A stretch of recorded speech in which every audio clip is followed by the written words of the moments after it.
참사에 관한 이야기를 다룬 영화 그날 바다가 다큐멘터리 영화로는 이례적으로 세간의 주목을 받으며 박스오피스 순위 상위권을 기록하고 있습니다. 그날 바다는 여전히 미공인 세월호의 침몰 원인을 밝히기 위한 팩트 추정 과정을 담은 영화로 당시 세월호의 항로를 기록한 AIS를 추적하는 등 객관적인 증거와 과학적인 분석을 근거로 그날의 진실을 담고 있을 세월호의 항적을 낱낱이 분석한 작품입니다. 300여 명이 희생된 세월호 참사. 4년이 지났지만 세월호의 아픔은 아직 치유되지 않았습니다.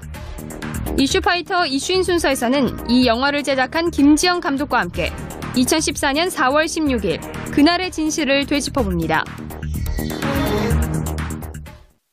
이슈파이터 2부 이어가겠습니다. 오는 4월 16일은 세월호 참사 4주기가 되는 날입니다. 시간이 아무리 지나도 잊혀지지 않는 아픔이 있다면 그것은 아마도 우리 국민들에겐 세월호가 아닌가 싶은데요. 살아남은 사람들이 반드시 꼭 해야 할 몫이라면 실종자 5명을 수습하는 것, 그리고 침몰 원인에 대한 조사, 그리고 책임자 처벌, 4년간 풀지 못했던 과제를 하나하나 풀어가는 것이 아닐까 싶습니다. 그리고 여기 여전히 물음표로 남아있는 침몰 원인을 밝히려고 무려 4년간의 제작 기간을 거쳐서 다큐멘터리 영화를 탄생시킨 감독이 계신데요. 세월호의 참사 원인을 추적하는 다큐멘터리 그날 바다를 연출하신 김지영 감독 스튜디오에 모셨습니다. 함께 많은 얘기 나눠보겠습니다. 어서 오십시오. 네, 안녕하세요. 굉장히 피곤해 보이세요. 영화 홍보하시느라고. 네, 좀 바쁘시네요. 돌아다니고 네. 계속 뭐 감독과의 대화라든가 네. 뭐 그런 분들, 영화를 보실 분들한테 영화를 소개해야 되니까 좀 네. 약간 피곤하죠. 저도 어제 밤 늦게 영화 봤거든요. 네. 그 꽤 많은 관객들이 있더군요. 아. 그래서 이 영화가 잘 되겠다. 이런 평이 좋아서 너무 다행이에요. 그렇군요. 그 텔레비전 인터뷰는 오늘이 처음. 네, 처음이죠. 예, 감사합니다. 그래서 좀 긴장이 돼요. 예. 그 굉장히 많은 프로그램이 있는데 그 중에서 이슈파이터를 찾아주셔서 저희로서는 너무 감사하다는 말씀을 드립니다. 채널도 찾기 힘든데 저희를 찾아주셔서 정말 감사드립니다. 지금 봤더니요, 어제 기준으로 누적 관객 수가 32,461명. 현재 예매율이 네이버 기준으로 2위. 이 정도 인기 예상은 하셨어요? 이 정도는 예상 못했고요. 왜냐면 다큐멘터리니까요. 그렇죠. 아무래도 상업 영화에 비하면 핸디캡이 있잖아요. 사람들이 다큐멘터리를 많이 안 보시기 때문에. 네. 그래도 저희들이 이제 기대했던 것이 있었는데 그 이상을 지금 많은 분들이 관심을 가져주셔서 너무 다행이다 생각하고 있습니다. 그러니까 사실 생각해보면 우리가 굉장히 상업영화, 극영화에는 익숙한데 다큐멘터리 보는 데는 익숙하지 않은 것 같으니까. 특히 극장에서. 예, 극장에서. 그러니까 되게 작은 무슨 예술영화, 조그만 개봉관 뭐 이런 데서 며칠 하다가 말죠. 근데 이번처럼 그렇죠. 이렇게 대대적으로 상영관을 잡는 것도 굉장히 어려운 일인 것 같은데 어떻게 이렇게 잡으셨어요? 그러니까 극장이 그만큼 열어주셔서 너무 감사하죠. 유가족들 시사가 4월 7일인가 있었는데 그때 유가족들도 그 말씀 하셨거든요. 이 영화를 온 국민이 봤으면 좋겠는데 그렇게 되지 않을 것 같다. 배급이 잘 안 될 것 같다. 그리고 요즘은 많은 사람들이 이제 세월호를 4년이나 지났잖아요. 그렇죠. 그러니까 냉정하게 볼 때 잊어서 많이 안 보게 되지 않은. 그리고 또 세월호 이슈를 좀 전 정부에서 되게 정치적 사건으로 좀 몰아갔잖아요. 그러다 보니까 사람들이 세월호에 대해서 많이 잊지 않았을까라고 염려를 하셨는데 막상 뚜껑을 열어놓고 보니까 이렇게 저희들 예상보다 훨씬 반응이 뜨거워서 지금 저희들도 약간 들떠 있습니다. 근데 사실 온 국민에게 세월호는 이렇게 빚으로 가슴 한켠에 남아있는 것 같아요. 너무 다들 미안해하고 감독님도 아마 그런 마음에서 지난 4년간 이 작품 만드시느라 분투하신 거 아닌가 싶은데요. 자, 지금부터 그날 바다. 굉장히 정우성 씨가 나레이션을 하면서 더 유명해졌어요. 사실은 지금 거의 정우성의 그날 바다라는 소리까지 나오고 있어요. 정우성의 그날 바다. 근데 너무 기쁘고요. 정우성 씨가 나레이션을 맡아줘서 이 영화를 훨씬 풍성하게 해줬어요. 다큐멘터리를. 듣는 분도 정보 전달을 굉장히 편하게 받고 그리고 직접 보셨으니까 느끼셨겠지만 나레이션이 영상하고 굉장히 잘 붙고요. 그리고 어떤 지점에서 굉장히 저희 굉장히 과학 다큐멘터리다 보니까 그렇죠. 드라이하잖아요. 근데 어떤 네. 부분에서 예. 그 딱딱함을 부드럽게 해주면서 어떤 정서적인 것을 이렇게 담는 네. 그러니까 진심이 담긴 목소리들이 중간중간에 나와요. 예. 그건 제가 요구했다기보다는 정우성 씨가 얘기하다가 마음이 이렇게 실린 거거든요. 그런 데서 너무 그 녹음실에서도 다들 너무 좋아했고 그래요. 저도 이게 배우만이 할 수 있는 거구나. 그리고 세월호에 대해서 진짜 진심을 갖고 있어서 네. 저런 톤이 나오는구나 하고 너무 좋았죠. 그렇군요. 어떻게 섭외하셨습니까? 네, 우리 저희 제작자가 네. 김어준 총수거든요. 예. 네. 사장님. 대표. 예. 네, 대표신데 그 제작자분이 아무래도 네. 좀 무모하시잖아요. 네. 그래갖고, 무모한 도전. 네, 그래갖고 이런 분 정도가 세월호 다큐멘터리 지금도 그렇지만 세월호에 관계되는 걸 많은 분들이 꺼리시잖아요. 지금 네. 아직도 그 예. 분위기가 남아 있잖아요. 그래서 그런데 정우성 씨가 했으면 좋겠다라고 했는데 그럼 내가 연락해 볼게. 그러더니 전화 탁 해갖고 예. 세월호 다큐인데 예. 나레이션 좀 맡아달라니까. 예. 하겠습니다. 한마디에 했다고. 한마디예요? 네, 한마디. 그러니까 세월호에 관심이 있으셨던 거예요. 네. 근데 정우성 씨가 저희가 그동안 그러니까 박근혜 정부까지는 잘 몰랐었는데 막판에 그러니까 KBS 응원하는 것부터 시작해서 또 다양하게 또 굉장히 어려운 그 난민들 돕는 활동 네. 이런 거에도 적극적으로 인도주의 활동을 하는 배우로 국민들께 굉장히 각광받는 것 같아요. 그래서 그런 분이 또 이렇게 세월호 참사를 다룬 영화의 다큐멘터리에 나레이션을 하니까 이게 더 좋은 것 같다는 생각이 좀 들더라고요. 네, 저도 사실 개인적으로 정우성 씨에 대한 어떤 선입견이 있었거든요. 아, 그래요? 어떤 선입견이 있으셨습니까? 그냥 잘생긴 배우다. 예. 그렇게만 그냥 잘 몰랐고 생각하고 네. 있었는데 막상 만나서 예. 같이 일을 해보고 나레이션을 녹음하는 가운데 그런 선입견들이 다 깨졌어요. 내가 겉만 봤구나. 네. 대개의 경우는 얼굴만 잘생긴 배우 이렇게 생각을 지나치게 했는데 잘생겼잖아요. 너무 잘생겼죠. 네. 그래서 그런 생각을 하는데 만나보니까 정말 이게 좀 사회를 통찰하는 식견 이런 게 좀 많이 느껴지셨던 모양이죠. 그렇죠. 그러니까 그런 것까지 느껴지니까 잘생긴 데다가 그런 것까지 갖추니까 네. 야, 이렇게까지 좀 불공평한 게 아닌가 이런 남자로서 네. 생각이 들었죠. 그렇군요. 네. 그 홍보 영상도 굉장히 잘 만드셨더라고요. 그 트위터에 올라온 홍보 영상 정우성 씨가 만든 그날 바다 홍보 영상도 있더라고요. 인스타그램에 본인 얼굴을 클로즈업한. 네. 그래서 그거 보면서도 하여튼 굉장히 많은 분들 이따 또 얘기하겠지만 영화 끝난 다음에 굉장히 수많은 분들의 참여가 엔딩 타이틀에 올라가잖아요. 그래서 그거 보고도 저는 굉장히 감동을 많이 받았는데 그날 바다 얘기를 좀 시작해 볼게요. 우선 이 작품 왜 이걸 내가 꼭 해야겠다. 그 처음에 결심하셨습니까? 아니 사실은 저는 초반에 네. 영화에도 나오지만 세월호에 어떤 큰 관심이 있었던 사람이 아니에요. 그러니까 2014년 그때 저희들은 7월쯤 네. 막바지쯤에 저 같은 경우는 그러니까 제가 세월호에 관심이 있어 뛰어든 게 아니라 그 김익환 교수님이라고 기록하고 계시는 교수님의 부탁을 받고 특별법에 도움되는 짧은 영상을 만들어달라 해서 이 세월호에 대해서 조사를 하기 시작했던 사람이에요. 네. 근데 그 당시 분위기를 보니 모든 언론들 그리고 더 잘 아시겠지만 대부분이 그 구조 문제. 네. 왜 구조가 안 돼서 그 많은 대참사가 발생했나. 여기에 다 관심이 가지시고 침몰 원인에 대해서 언론들이 그냥 정부의 이야기를 전하는 수준 정도. 그것도 소수의 언론만이 그런 수준이었거든요. 그래서 침몰원이 너무 소외돼 있다. 네. 그렇기 때문에 저같이 독립영화를 하는 사람들은 소외된 주제를 보면 그것을 좀 깊이 조사해보고 싶은 그런 생각을 갖거든요. 그래서 침몰 원인을 모두가 관심을 덜 갖고 있는 침몰 원인을 다뤄봐야겠다 해서 조사를 시작했죠. 그렇군요.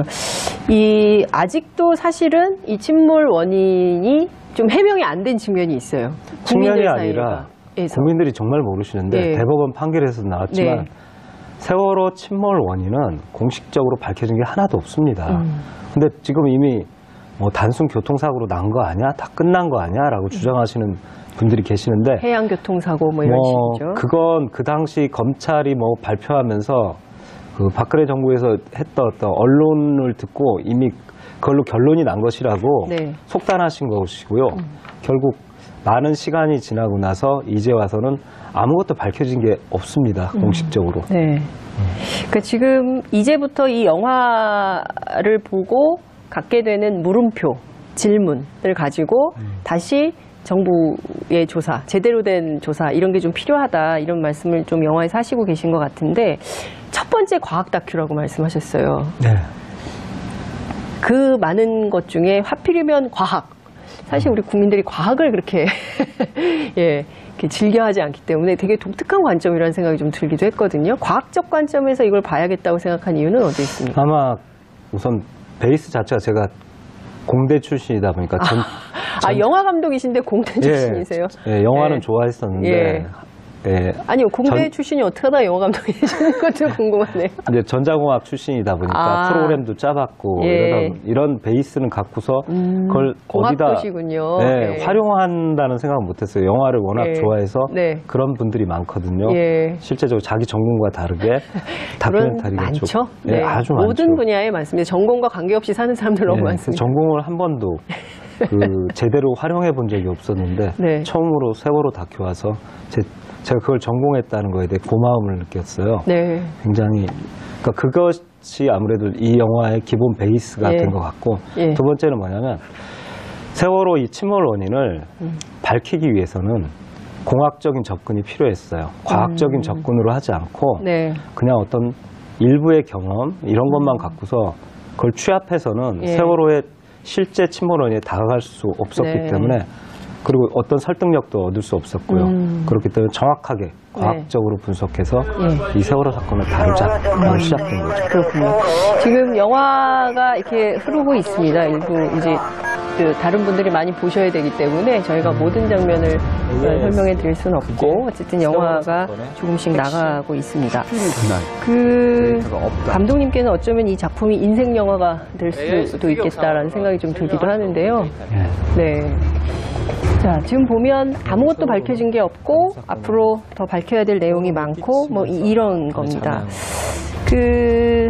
공학적 접근 중에요. 특히 좀 침몰 원인 중에서 감독님께서 주목해서 보셨던 게 있다면 어떤 건가요? 물론 이제 영화에서도 설명이 좀 되긴 한데. 사실 모든 자료를 봤는데요. 전 정부에서 발표한 모든 항적 자료라는 것들을 그러니까 배가 어떻게 운항하는 모습을 항적이라고 부르거든요. 항적 자료를 디지털 데이터 이런 것들을 다 봤는데 그 중에서 실제로 법정에 제출되고 그리고 그 당시 검찰이 단순 사고의 핵심 증거로 법정에서도 그렇게 판결한 결정적 근거라고 판결한 게 바로 AIS 데이터라는 거예요. 검토했다. 그렇기 때문에 평소와 다를 바 없이 단순 사고의 핵심 증거가 AIS라면 이 AIS에 대해서 정확히 같은 방향으로 조사해봐야겠다 그래요. AIS 같은 경우는 제가 프로그래머 수준까지 기술 수준까지 다 파봤죠.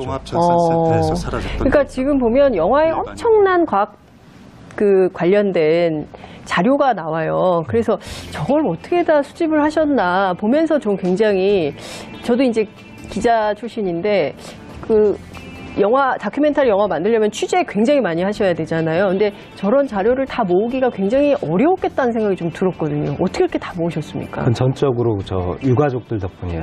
유가족들. 예, 유가족이 아니면 접근할 수 없는 자료들이 있거든요. 이를테면 어떤 게 있습니까? 그러니까 유가족만 이렇게 보도록 허용되는 법정 자료들 이런 것들이 있어요. 그러니까 그런 것까지 포함해서 여기에 나오는 AIS의 원문 데이터 그런 것들 그러니까 유가족만 또 열람하도록 돼 있는 자료 그리고 그런 것들에 대해서 유가족들이 보시고 전해주고 모든 자료들이 저희들이 막힐 때마다 이런 게 필요하고 그렇습니다 이렇게 말씀드리면 그 자료를 어떻게든 다 구해서 저희들한테 전해주셨어요. 너무 감사하죠. 감독님 영화긴 하지만 세월호 가족이 함께 만든 영화라고 해도 과언이 아니라 같이 조사한 거예요. 조사한 거예요. 여기 영화에 보면 수연 아버님의 인터뷰에서 그 얘기 하시잖아요. 같이 조사를 하면 좋겠다. 정부가 노골적으로 방해하는 상황에서 그 말씀 하시잖아요. 그게 사실이었어요. 그러니까 이렇게 과학적으로 접근하는 것에 더 좋아하셨고요. 네. 그러니까 보통 주장이나 네. 뭐 그런 증언들만 따라가는데 네. 저는 물리적, 과학적, 아무도 거부할 수 없는 그런 분석을 해주니까 그쪽은 우리가 약한데 김 감독이 그쪽을 보완해서 너무 좋다고 하면서 그런 면에서 신뢰를 갖고 저희들한테 어떻게든 자료들을 다 가져오셨죠. 그렇군요. 그 앵커의 문제, 항적 자료의 문제, 이 두 가지 문제를 좀 집중적으로 보시는 것 같았어요. 근데 어쨌든 많은 국민들께서 갑자기 이제 급변침이 됐는데 급변침의 이유가 뭘까에 대해서 다들 의문을 품고 있거든요. 근데 그것도 그냥 급변침 이래 그러니까 아 그런가 보다라는 그렇죠. 것이었어요. 네. 그동안은 네. 박근혜 정부까지는 그랬었는데 네. 물론 이제 세월호 일기 특조위에서 조사도 제대로 할 수가 없었잖아요. 방해가 너무 심각해서 이기 특조위가 되면 이제 그 더 세게 조사를 해봐야 되겠지만 여전히 남는 의문들이 있으실 것 같아요. 사실은 그 박근혜 정부에서 발표했던 네. 얘기들 급변침에 예. 의해서 화물이 밀리기 시작했고 그래서 그렇죠. 배가 쓰러졌다라는 평소와 이야기 다름 있잖아요. 없이 그거 자체부터 새로 조사돼야 돼요. 아. 그러니까 어느 정도는 맞고 그 다음에 어떤 디테일에서 좀 틀리겠지 생각하는데 네. 그게 전혀 아니고요. 그 우회전하다가 배가 왼쪽으로 기울었다는 것부터가 근거가 없어요. 그 모든 근거는 AIS 그 항적 자료라는 네. 세월호에 실렸던 그 내비게이션이거든요. 네. 그 내비게이션 데이터에서 나온 걸 정부가 받아서 그걸 발표했으니 이게 맞다라고 하는데 네. 결국 특별조사인의 일기에서 이미 공식화됐는데 아마 그 생중계로 나왔을 거예요. 네. 거기서 그 방송에서 이미 공식적으로 그렇게 됐어요. 세월호의 세월호 데이터에서 단순 사고의 세월호가 정상적으로 직진하다가 밀증이라고 제시한 한 번에 그 우회전만 박근혜 했을 정부의 세월호 AIS 데이터가 프로그램에 정부의 만들 수 AIS 없는 이상한 데이터들인 거예요. 그게 그 배가 회전을 멈췄을 밝혀졌고 네. 그래서 그 뱃머리가 당시 섬쪽, 특조 일기에서 네. 세월호 AIS 데이터 갖고는 세월호의 침몰 원인을 밝힐 수 없다. 이것은 그냥 참고용으로만 쓸 뿐이다. 네. 그런 것이 공식적으로 그렇지만 우리가 지금 일기에서는 이것은 네. 조작이다 아니다에 대해서는 아직 판단을 보류하겠다. 네. 이 정도까지 이미 공식적으로 얘기가 됐어요. 정부의 AIS 그 얘기는 짧게 말씀드리면 뭐냐면 관제 자료 단순 사고의 증거가 네. AIS잖아요. 네. 근데 그 AIS가 조작 가능성이 있어요. 그럼 조작됐다면 단순 사고의 증거는 이제 다 없어지는 거예요. 조작됐다면 그럴 수 있죠. 당연히. 예. 네, 어찌됐든, 이 조작 가능성, 사실 지금까지 나온 박근혜 정부에서 조사했다고 주장하는 바는 다 잘못됐다. 그렇기 때문에 처음부터 그렇죠. 새로 시작하는 마음으로 다시 들여다봐야 된다. 라는 메시지를 보내고 계시는 거죠. 그와 함께 네. 조작 데이터들을 발견했고 만약에 특조 일기에서 네. 이것은 확실히 조작됐다라고 결정이 내려진다면 네. 특조 일기에서는 그 청문회에 나왔던 AIS만 관리 네. 업체라든가 제가 그 대표도 직접 특조위 사무실에서 네. 같이 실제 토론하는 과정에 만났었는데 네. 김 감독은 영상 이 기술을 프로그램이 만들 수 없는 데이터에 대해서 어떻게 해명을 하셨냐면 장비가 고장난 것 같다. 지그재그 운항을 장비가. 그러니까 그 세월호에서 이상한 데이터들이 있다라고 문제가 제기되면 항상 장비 고장으로 가세요. 그 나침판이 고장난 것 같다 등등. 혹은 이번에 뭐 AIS 장비가 고장난 것 같다는 말을 특별조사위원회 그 위원들 앞에서 조사원들 앞에서 말씀하시는데 네. 제가 그래서 사실 AIS 데이터를 밑바닥까지 아니 전문가 수까지 파내려간 이유가 네. 이건 장비 고장이 아니야 조작이라는 것을 입증하기 위해서 네. 제가 그 한계 수준까지 조사를 해나갔던 거거든요. 결국 그 특조 2기에서 이 조작이 공식화가 되면 네. 무슨 조사가 들어가게 되냐면 조작을 수행한 엔지니어들이 있을 거 아니에요. 예. 그 조작과 관련된 사람들에 대한 공식적 수사가 들어가야 돼요. 네. 저는 거기서 굉장한 희망을 지금 꿈꾸고 있는데 네. 뭐냐면 조작을 수행한 사람들이 조작 지시자가 있을 거 아니에요. 네. 그 지시자의 최상위선을 통해서 우리가 가장 궁금해했던 질문을 할 수 있지 않을까 그들에게. 왜? 왜라는 질문을 네. 던질 수 있게 될 거다라는. 특조 위기에서 저는 그 이 과정이 이루어지리라고 저는 생각하고 있어요. 그렇군요. 알겠습니다. 어찌됐든 여러 가지 뭐 이런저런 얘기가 많았어요. 세월호 침몰 원인에 대해서는 뭐 이런 설 저런 설 여러 가지 가설들이 막 돌아다녔는데 어쨌든 과학 베이스로 네. 공학도 차원에서 전문가 이상의 수준을 가지고 들여다본 최초의 과학 다큐멘터리다. 이런 말씀을 좀 드리면서 4년이나 걸렸어요. 이 영화 한 작품 하시는데. 네. 그러면 4년간 뭘로 사셨습니까? 생활은 어떻게 하셨습니까? 이거 제작비가 나오나요? 김어준 총수가 제작비 많이 좀 주셨습니까? 다 시민들의 성금이죠. 여기 저희 세월호 다큐멘터리에 16,000명의 시민들이 성금을 내주셨고. 그 마지막에 엔딩 타이틀에 쭉 올라가는 그 명단. 그분들 덕분이에요. 이 영화를 만들 수 있는 건 순전히 그분들 덕에 덕에 저희들은 다른 일 안 하고 오로지 세월호만 4년에 가깝게 계속 조사할 수가 있었던 거죠. 어떻게 보면 유가족과 함께 그리고 특조위 조사관들과 함께 합동 조사를 했다고 저는 좀 생각해요. 그 결실이 지금 그날 바다에 핵심들 일부가 담겼다고 생각합니다. 그렇군요. 근데 그 4년 동안 이 작업을 하시면서 여러 가지 사연이 있다고 들었습니다. 특히 뭐 이 영화 작품을 혹시 이 작품 자료가 굉장히 많은데 이 자료를 어떻게 뭐 좀 어려운 상황이 될 뻔한 일도 있으셨다면서요? 네. 사실은 조금 전 질문하고도 연관돼 있는데요. 네. 그렇게 도와주셨는데 이 4년 가깝게 오래 걸렸던 이유는 뭐냐면 첫 번째 이유가 뭐냐면 그 전 정부에서 발표했던 모든 항적 자료라든가 그런 증거 자료들이 서로 다 불일치해요. 있어서는 안 되는 일인데 불가사의하게 서로 불일치하기 때문에 어느 게 진짜고 어느 게 가짜인지를 판별하는 게 굉장히 힘들었어요. 그러다 보니까 그것을 전문가 수준까지 다 공부해야 됐고 하나하나 데이터를 검증하다 보니 그런 시간들이 걸렸고 그리고 저희들이 저희 편집실을 뭐 습격이라고 저희들은 추론하는데 이상한 편집기에 고장이 있었어요. 그래서 언제쯤이에요? 그게 초반일 겁니다. 제작 초반. 네, 제작 초반에 있어서 다행이었는데 그때 저희들이 조사를 마치고 모든 스태프들이 나갔다가 들어와 보니까 편집기가 고장나 있더라고요. 부팅도 안 되고. 그래서 왜 그런가 봤더니 외부가 누가 들어온 정황이 있어요? 그런 것 같다라고 봤던 이유가 보통 고장이 나면 어디 부품이 고장 나야 되는데 이상하게 멀쩡한데 그 안에 CPU 핀이 휘어 있는 일이 있었어요. 그랬을 때 저처럼 세월호를 추적하시던 또 다른 다큐멘터리 감독이 있었거든요. 그분도 동일한 고장을 일으켰어요. 근데 CPU 휘는? 예. 그런데 그분이 이제 자기 개인 CCTV를 아무한테도 말하지 않고 CCTV 카메라를 벽에다가 이렇게 설치해 놨었는데 거기에 어떤 놀라운 장면이 촬영돼 있었냐면 하얀 복면을 쓴 사람이 이 반도체복 같은 데서 나오는 눈만 드러내 삼성 반도체 그런 걸 입은 어떤 침입자가 들어와서 그 세월호를 쫓던 감독의 편집기를 다 분해하더니 CPU 핀만 망가뜨리고 다시 다 재조립하고 나가는 장면이 촬영돼 있었어요. 몇 분간이요? 그게 하여튼 몇 분간 촬영돼요. 그때 당시 되게 화제가 됐었어요. 세월호 쪽에 그게 공개가 됐었고요. 그러니까 그 감독도 그렇고 제 생각도 그건 좀도둑이 아니라고 생각해요. 좀도둑이 그런 거는 안 하죠. 물건 훔쳐가야죠. 망가뜨리고 돈이 되는 걸 가져가죠.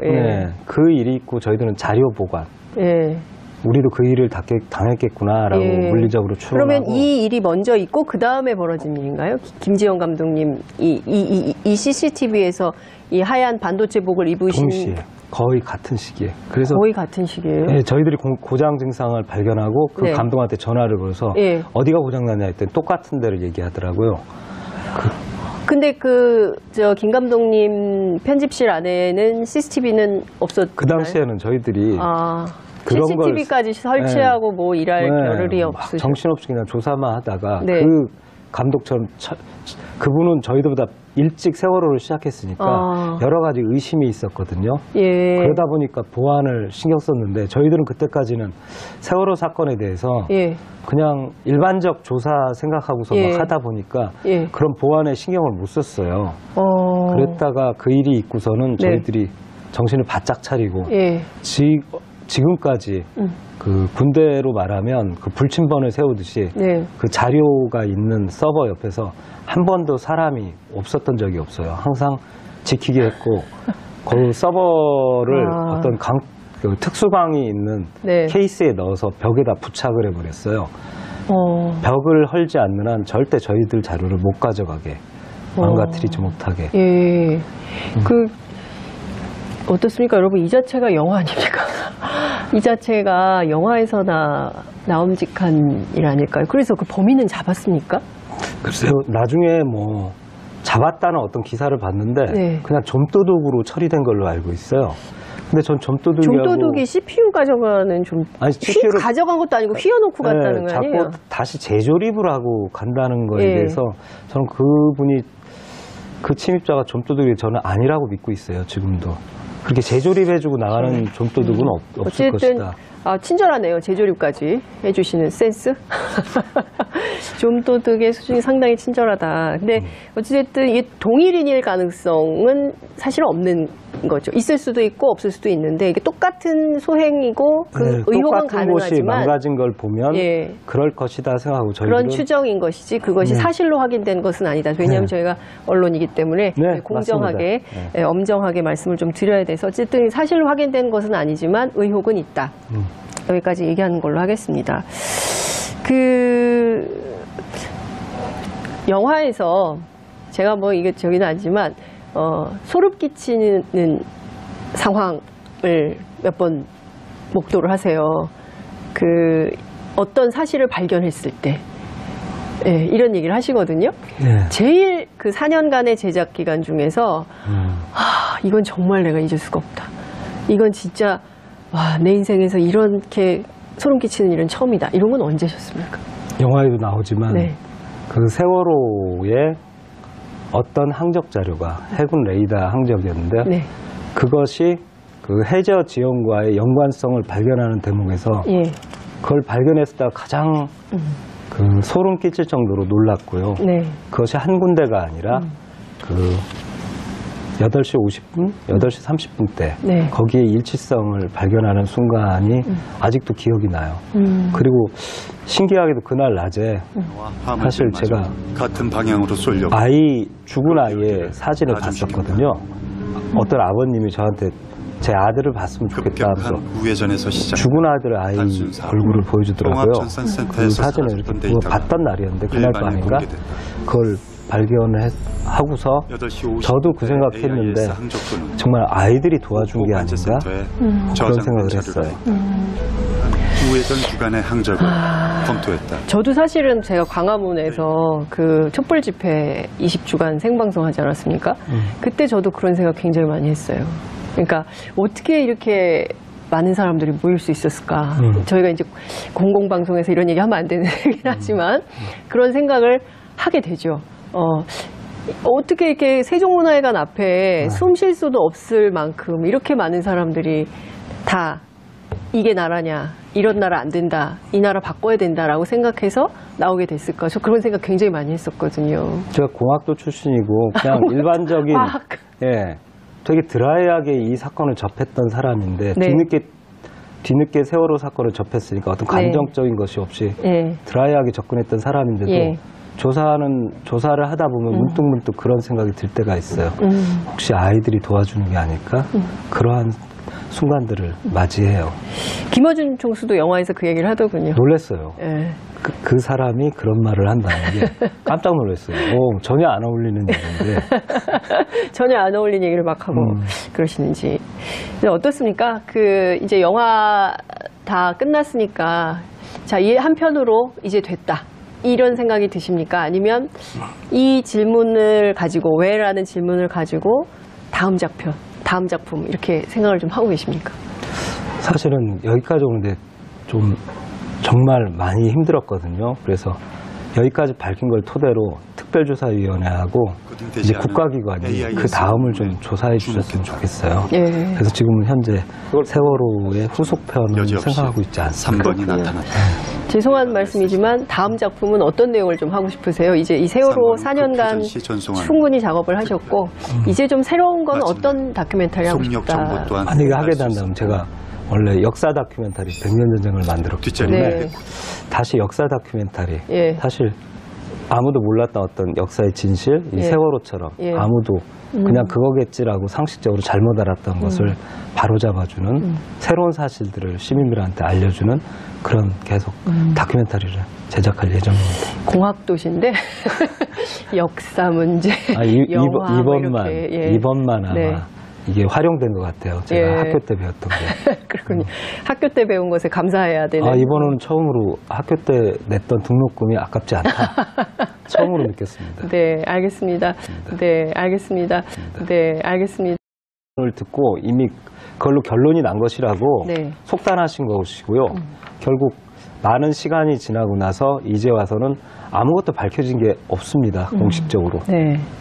그러니까 지금 이제부터 이 영화를 보고 갖게 되는 물음표, 질문을 가지고 다시 정부의 조사, 제대로 된 조사 이런 게 좀 필요하다 이런 말씀을 좀 영화에서 하시고 계신 것 같은데 첫 번째 과학 다큐라고 말씀하셨어요. 네. 그 많은 것 중에 하필이면 과학. 사실 우리 국민들이 과학을 그렇게 이렇게 즐겨하지 않기 때문에 되게 독특한 관점이라는 생각이 좀 들기도 했거든요. 과학적 관점에서 이걸 봐야겠다고 생각한 이유는 어디에 있습니까? 아마 우선 베이스 자체가 제가 공대 출신이다 보니까 영화 감독이신데 공대 출신이세요? 영화는 좋아했었는데 아니요, 공대 출신이 어떻게 하다 영화 감독이시는 것도 궁금하네요. 이제 전자공학 출신이다 보니까 프로그램도 짜봤고 이런 베이스는 갖고서 그걸 공학도시군요. 활용한다는 생각은 못했어요. 영화를 워낙 좋아해서 그런 분들이 많거든요. 실제적으로 자기 전공과 다르게 다큐멘터리가 많죠. 아주 모든 많죠. 분야에 많습니다. 전공과 관계없이 사는 사람들 너무 많습니다. 전공을 한 번도 제대로 활용해 본 적이 없었는데 처음으로 세월호 다큐 와서 제가 그걸 전공했다는 거에 대해 고마움을 느꼈어요. 굉장히 그것이 아무래도 이 영화의 기본 베이스가 된 것 같고 두 번째는 뭐냐면 세월호 이 침몰 원인을 밝히기 위해서는 공학적인 접근이 필요했어요. 과학적인 접근으로 하지 않고 그냥 어떤 일부의 경험 이런 것만 갖고서 그걸 취합해서는 세월호의 실제 침몰 원인에 다가갈 수 없었기 때문에 그리고 어떤 설득력도 얻을 수 없었고요. 그렇기 때문에 정확하게 과학적으로 분석해서 이 세월호 사건을 다루자로 시작된 거죠. 그렇군요. 지금 영화가 이렇게 흐르고 있습니다. 일부 이제 다른 분들이 많이 보셔야 되기 때문에 저희가 모든 장면을 설명해 드릴 수는 없고 어쨌든 영화가 조금씩 나가고 있습니다. 감독님께는 어쩌면 이 작품이 인생 영화가 될 수도 있겠다라는 생각이 좀 들기도 하는데요. 자, 지금 보면 아무것도 밝혀진 게 없고 앞으로 더 밝혀야 될 내용이 많고 뭐 이런 겁니다. 공화국 누적 관객 수가 32,461명. 현재 예매율이 네이버 기준으로 2위. 이 정도 인기 예상은 하셨어요? 이 정도는 예상 못했고요. 왜냐하면 다큐멘터리니까요. 그렇죠. 아무래도 상업 영화에 비하면 핸디캡이 있잖아요. 사람들이 다큐멘터리를 많이 안 보시기 때문에 그래도 저희들이 이제 기대했던 것이 있었는데 그 이상을 지금 많은 분들이 관심을 가져주셔서 너무 다행이다 생각하고 있습니다. 그러니까 사실 생각해보면 우리가 굉장히 상업영화, 극영화에는 익숙한데 다큐멘터리 보는 데는 익숙하지 않은 것 같아요. 그러니까 특히 극장에서. 극장에서. 그러니까 되게 작은 무슨 예술영화, 조그만 개봉관 뭐 이런 데서 며칠 하다가 말죠. 근데 이번처럼 이렇게 대대적으로 상영관을 잡는 것도 굉장히 어려운 일인 것 같은데 어떻게 이렇게 잡으셨어요? 그러니까 극장이 그만큼 열어주셔서 너무 감사하죠. 유가족들 시사가 4월 7일인가 있었는데 그때 유가족들도 그 말씀을 하셨거든요.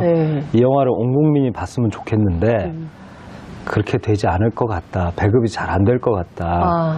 그리고 요즘은 많은 사람들이 이제 세월호를 4년이나 지났잖아요. 그러니까 냉정하게 볼 때 잊어서 많이 안 보게 되지 않을까. 그리고 또 세월호 이슈를 좀 전 정부에서 되게 정치적 사건으로 좀 몰아갔잖아요. 그러다 보니까 사람들이 세월호에 대해서 많이 잊지 않았을까라고 염려를 하셨는데 막상 뚜껑을 열어놓고 보니까 이렇게 저희들 예상보다 훨씬 반응이 뜨거워서 지금 저희들도 약간 들떠 있습니다.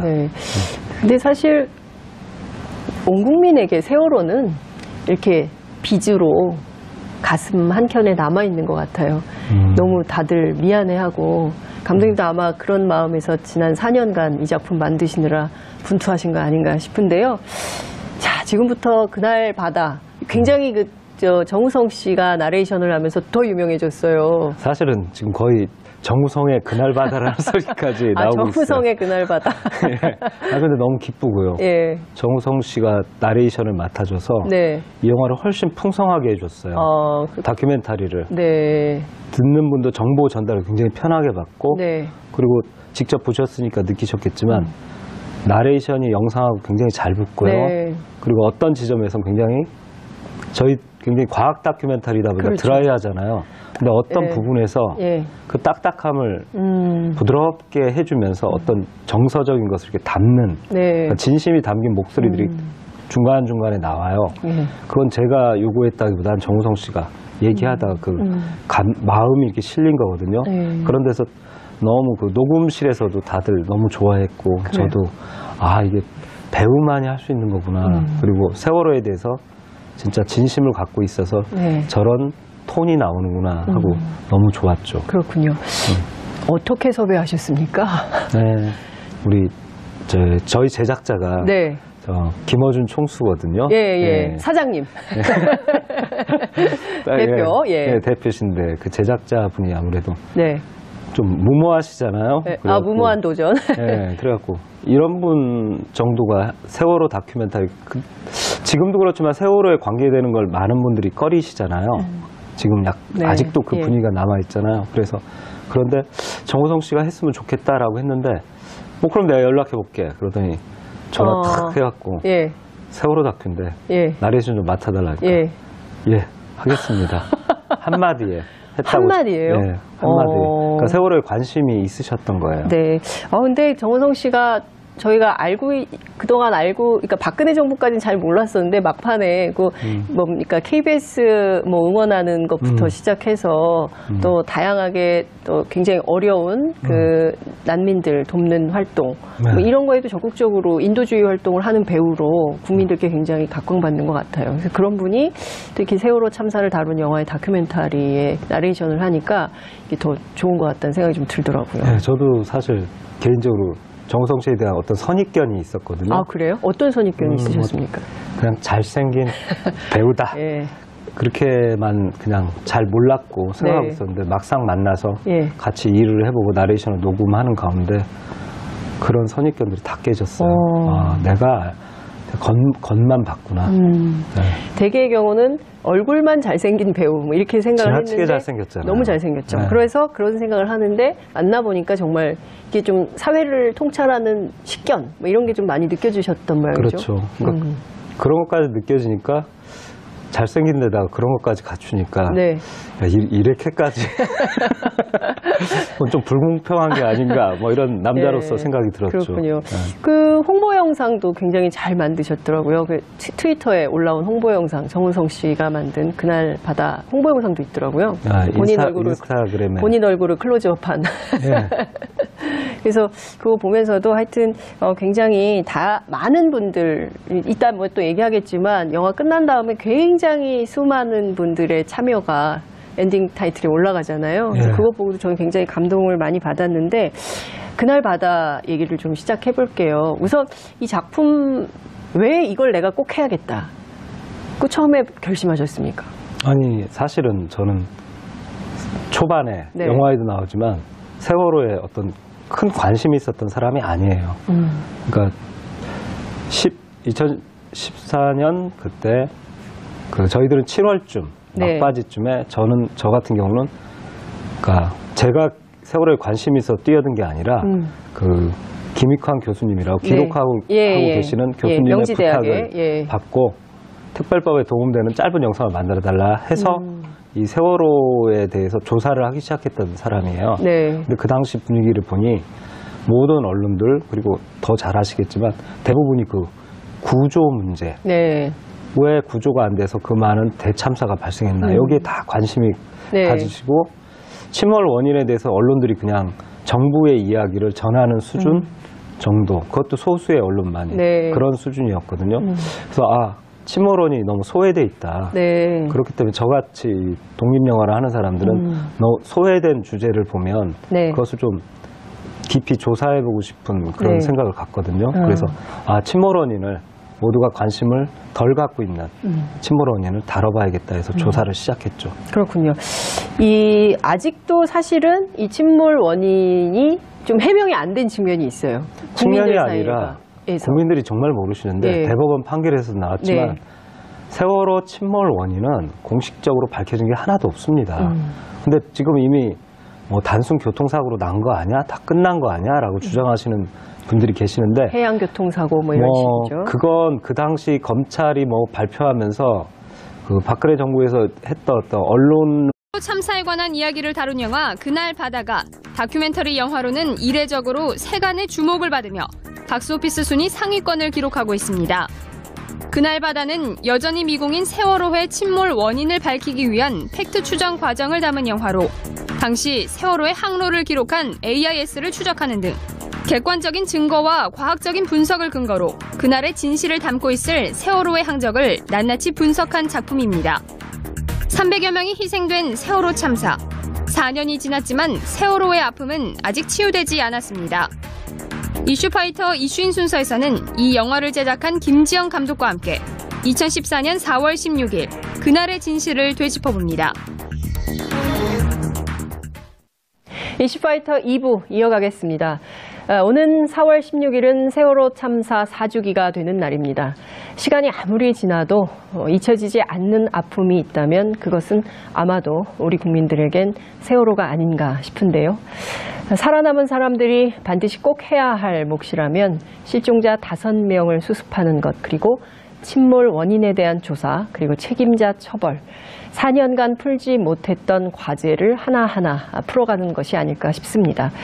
그리고 여기 여전히 물음표로 남아있는 침몰 원인을 밝히려고 무려 4년간의 제작 기간을 거쳐서 다큐멘터리 영화를 탄생시킨 감독이 계신데요.